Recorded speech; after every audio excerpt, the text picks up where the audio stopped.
नमस्कार विद्यार्थ्यांनो, इयत्ता 10वी मराठी द्वितीय भाषा मध्ये आपलं हार्दिक स्वागत. प्रकरणाचं क्रमांक 8 भाग 2. प्रकरणाचं नाव आहे ऊर्जा शक्तीचा जागर. मी आपला मराठी शिक्षक मनोजचा. गेल्या पहिल्या भागात आपण बघितलं कशा प्रकारे त्यांना शालेय जीवनातील भावे सर, जोशी सर आणि शिर्के सर यांची आठवण येते. त्यांच्याशी संपर्क आणणाऱ्या आई आणि मामाचे ते ऋण व्यक्तच करू शकत नाही, एवढे त्यांचे उपकार आहेत असं त्यांनी सांगितले.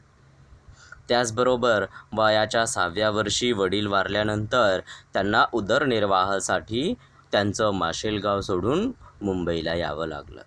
मुंबईतली परिस्थिती त्यांनी वर्णन करताना खेतवाडीमधल्या छोट्याशा मालती निवासच्या पहिल्या मजल्यावर ते राहत होते हेही त्यांनी सांगितलं. त्यावेळचे जे कष्टाची कामं आहेत ती कशी आहेत त्यांनी सांगितलं. अनवाणीच त्यांना 12व्या वर्षापर्यंत राहावं लागलं हेही त्यांनी आपल्याला नमूद करून सांगितलेलं होतं. आता आपण त्याच्या पुढचा बघूया. त्यांचं प्राथमिक शिक्षण त्यांनी कसं केलं हे सांगितलं आहे, पण आता पुढे त्यांचं हायस्कूलचं शिक्षण कसं झालं हे त्यांनी सांगितलेलं आहे. शालेय शिक्षण पूर्ण केल्यानंतर जेव्हा हायस्कूलमध्ये प्रवेश घेण्याची वेळ आली त्यावेळी तर आणखी मोठं संकट समोर आलं. त्यावेळी हायस्कूलची प्रवेश फी 21 रुपये होती. पण आमच्याजवळ एवढे पैसे कुठून येणार? प्रवेश फी भरणे शक्य नसल्यामुळे आता माझे शिक्षण थांबणार असे वाटू लागले. पण माझ्या आईने धीर सोडला नाही. आजूबाजूच्या बिराड्यातील काही कामे करून तिने पैसे जमवण्यास सुरुवात केली. त्याच वेळेस तिच्या परिचयातील एक माऊली मदतीला आली आणि प्रवेश फीची व्यवस्था झाली. पण तोपर्यंत गिरगावातील त्यावेळच्या नामांकित शाळेमधला प्रवेश बंद झाले होते. तर आता त्यांनी कसंबसं प्रायमरी शिक्षण कंप्लीट केलेलं होतं, पण आता त्यांचं सेकंडरी म्हणजेच हायस्कूलचं शिक्षण घेण्याची वेळ आली तेव्हा अजून मोठा संकट समोर आला. कारण हायस्कूलची जी फीज असते ती खूप जास्त होती. किती होती? 21 रुपये होती. त्यामुळे एवढे पैसे कसे येणार? असं मोठा संकट उभं राहिलं आणि त्यांना आता वाटलं की फी भरणे शक्य नसल्यामुळे माझं शिक्षण आता थांबणार आहे. पण आईने परत धीर सोडला नाही. तिने काय केलं? आजूबाजूच्या बिराड म्हणजे कुटुंब, वेगवेगळ्या लोकांच्या घरात कामं करून तिने पैसे जमवण्यास सुरुवात केली. त्याच वेळेस तिच्या ओळखीचं हे असं काम करत असताना तिच्या ओळखीच्या एका आईने, मावशीने, एका माऊलीने म्हणजे एका परिचयाच्या आईने काय केलं होतं? तिच्या मदतीला धावून आली होती. तिने प्रवेश फीची व्यवस्था केली होती. पण तोपर्यंत उशीर झाला होता आणि गिरगावमधल्या त्या नामांकित शाळेतला प्रवेशही बंद झालेला होता.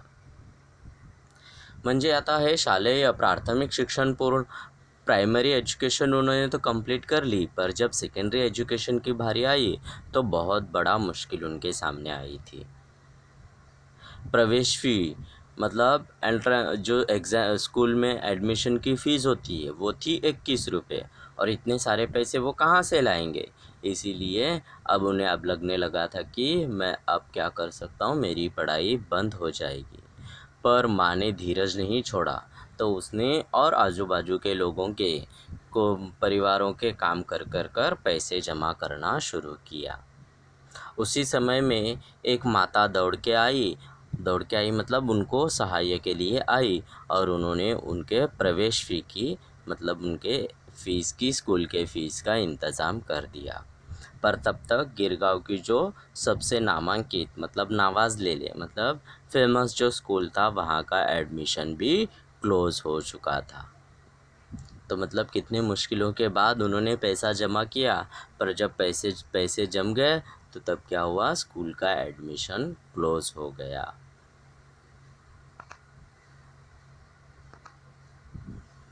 पुढे पाहूया. अखेर युनियन हायस्कूलमध्ये मला प्रवेश मिळाला आणि माध्यमिक शाळेचा पुढील टप्पा सुरू झाला. अनेक अडचणींमधून मी जमेल तेवढा अभ्यास करत होतो, पण त्या छोट्याशा खोलीत जागा अपुरी पडायची. अभ्यासाला पूरक योग्य वातावरण नव्हते.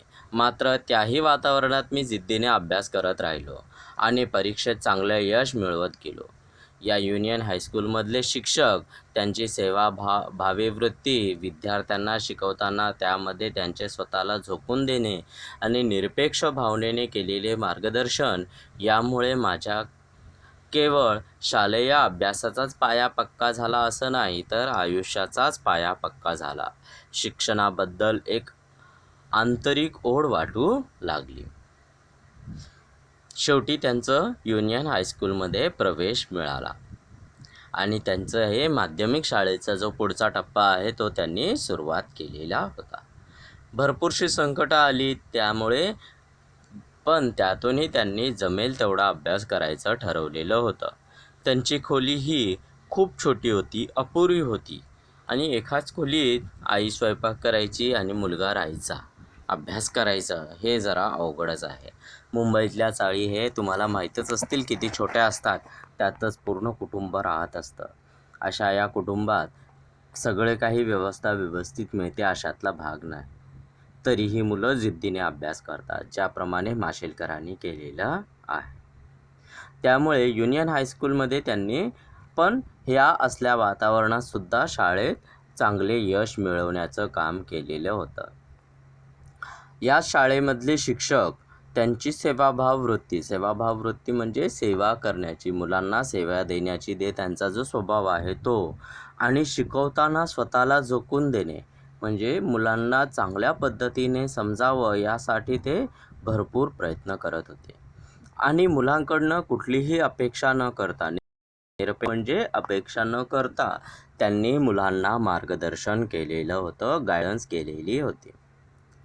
त्यामुळे त्यांचा फक्त शाळेतल्या अभ्यासाचाच पक्का झाला अशातला भाग नाही, अभ्यासच पक्का झाला असं नाही, तर त्यांना आयुष्य कसं शिकावं किंवा कसं जगावं हे त्या शिक्षकांनी सांगितलेलं होतं.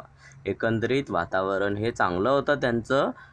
घरचं वातावरण जरी खराब असलं तरी शाळेत एक उत्तम वातावरण त्यांना मिळत होतं. त्यामुळे त्यांना आता शिक्षणाची आंतरिक ओढ वाटू लागली होती. म्हणजे आता शिक्षणाची एक इच्छा त्यांच्या मनात जागृत झालेली होती. आखिर में ऐसे वैसे कर एक यूनियन हाई स्कूल में उनको एडमिशन मिल ही गया और उनके सेकेंडरी एजुकेशन की जो प्रॉब्लम थी वो सॉल्व हो गई. बड़ी मुश्किलों के बाद उन्होंने पढ़ाई चालू की, बड़ी मुश्किलों से पढ़ाई चालू की. उनका जो मुंबई के मालती निवास में जो कमरा था वो बहुत छोटा था. वहाँ पे पूरक वातावरण नहीं था, पूरक मतलब योग्य ऐसा वातावरण नहीं था पढ़ाई के लिए.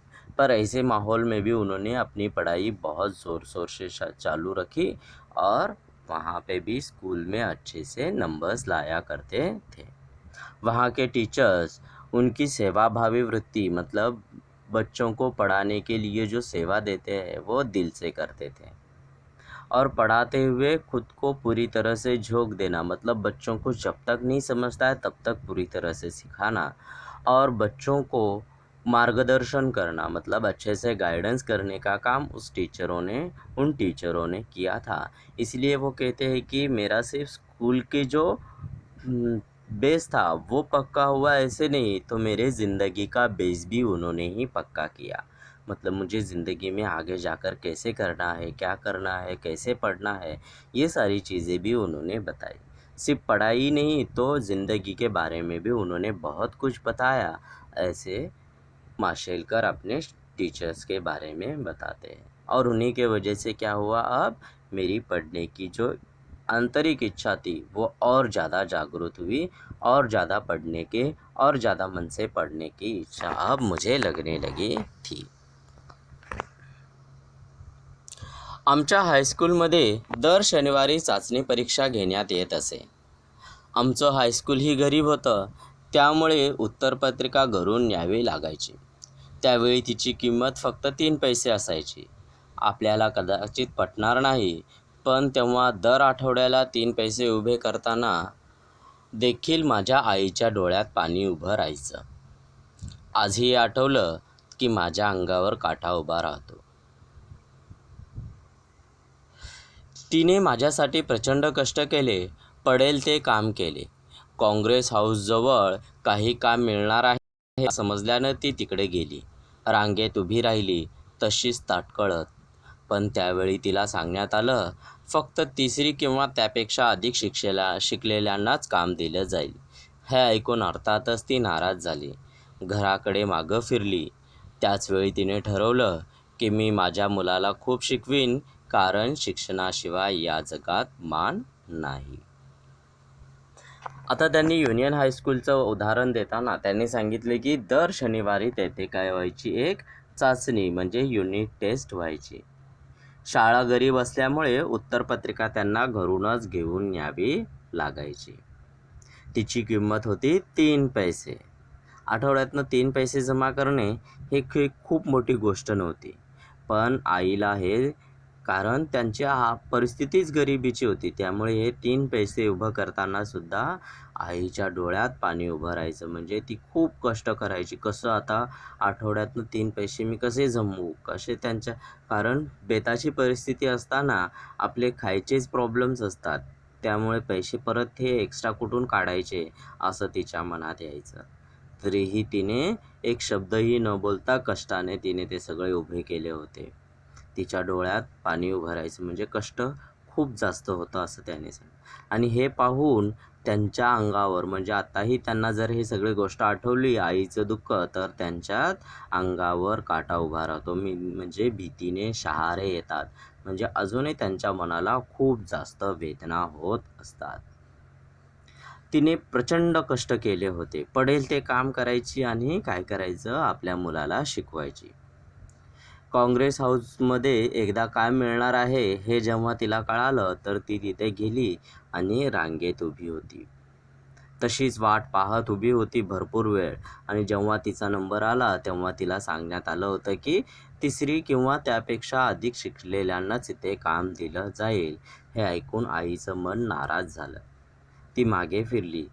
त्यावेळी तिने ठरवलं की मी माझ्या मुलाला शिक्षणात कमतरता पडू देणार नाही, कारण शिक्षणाशिवाय या जगात मान नाही, असं तिचं म्हणणं होतं. अब हाई स्कूल की बात करते हैं तो उनके यूनियन हाई स्कूल में हर सैटरडे को एक यूनिट टेस्ट हुआ करती थी. स्कूल गरीब था, इसीलिए आंसर शीट उन्हें खुद लाना पड़ता था. सिर्फ 3 पैसे कीमत थी आंसर शीट की, पर वो भी जमा करते हुए माँ की आंखों में आंसू आ जाते थे. कहाँ से लाएंगे 3 पैसे गरीबी की हालत में? और माँ ने उस 3 पैसे जमा करने के लिए जो भी कष्ट किए थे, वो सब देखकर या उन सब की याद आते हुए अभी भी मेरा बदन शिवरिंग करने लगता है, मतलब डरने लगता है कि इतने कष्ट हम कैसे कर सकते हैं कोई. ऐसे डॉक्टर माशेलकर कहते हैं. उसने बहुत सा कष्ट किया, माँ ने बहुत काम किया. एक बार वो कांग्रेस हाउस के पास कुछ काम मिलने वाला है, ये जब उसे पता चला तो वहाँ पे चली गई. लाइन में खड़ी रही और जब उसका नंबर आया तो वहाँ पे उन लोगों ने बताया कि तीसरी, मतलब थर्ड क्लास या फिर उससे ज़्यादा सीखे हुए लोगों को ही यहाँ पे आपको काम मिलेगा, ऐसे बताया गया. तो इसलिए वो नाराज़ हो गए और पीछे आई. पर उसी समय उसने निर्धार किया, उसने ठान लिया कि मैं मेरे बेटे को सिखाऊंगी, बहुत सिखाऊंगी. उसे पढ़ाई की कमी कभी महसूस नहीं होने दूंगे, क्योंकि इस दुनिया में पढ़ाई के सिवाय कोई मान देगा नहीं, इज्जत देगा ही नहीं. ये बात उन्होंने ठान ली और कितने भी मुश्किल आए, पर मैं मेरे बेटे को सिखाऊंगी, ये बात एक माँ ने, माशेलकर जी के माँ ने ठान ली. तिने प्रत्यक्ष केलेही तसंच. माझ्यासाठी तिने घेतलेले कष्ट कोणत्या शब्दात सांगू? कोरे, पाठ कोरे, लिहून उरलेले कागद ती एकत्र जमवायची आणि त्यांच्या वह्या करून द्यायची. अखंड पेन्सिल मिळणे अवघड होते, त्यामुळे जेमतेम हातात धरता येईल अशा पेन्सिलीनेच लिहावं लागे. और माने किया भी वही काम. काय केलं होतं तिने, सगळी जी छोटी छोटी जी फाटलेली वह्या असतात त्यांची पानं तिने गोळा केली. कोरी, एका बाजूला कोरी, दुसऱ्या बाजूला पाठकोरी. तर अशी ही पाठकोरी म्हणजे एक साईड लिहिलेलं आणि एक साईड नाही लिहिलेलं. अशी सगळी पानं ती एकत्र करायची आणि त्यांचा हाताने शिवून एक बुक बनवायची आणि ती आपल्या मुलाला लिहायला म्हणून द्यायची. पूर्ण पेन्सिल मिळणे अवघड होते, त्यामुळे त्याला काय करावं लागाय, हातात धरता येईल एवढ्या छोट्या पेन्सिलीने लिहावं लागत असे. आई ने माँ ने बहुत ज़्यादा कष्ट किया, इसका उदाहरण कहते हुए वो कहते हैं कि जो काम मिलेगा वो तो किया ही, पर मैं शब्दों में नहीं बता सकता हूँ मेरी माँ ने कितना काम किया. वो मेरे लिए बचे हुए मतलब फटे हुए पेपर या पेज, बुक के पेज निकाल निकाल कर लाया करती थी और उसको बाइंडिंग कर कर वो एक बुक बनाकर मुझे लिखने के लिए दिया करती थी. पूरी पेंसिल मिलनी मुश्किल थी, इसीलिए हाथ में आ सके इतनी सी पेंसिल से मैं पूरा लिखा करता था या पढ़ाई पूरी किया करता था. स्वाध्याय दिलेला आहे, ते पूर्ण करावे ही अपेक्षा.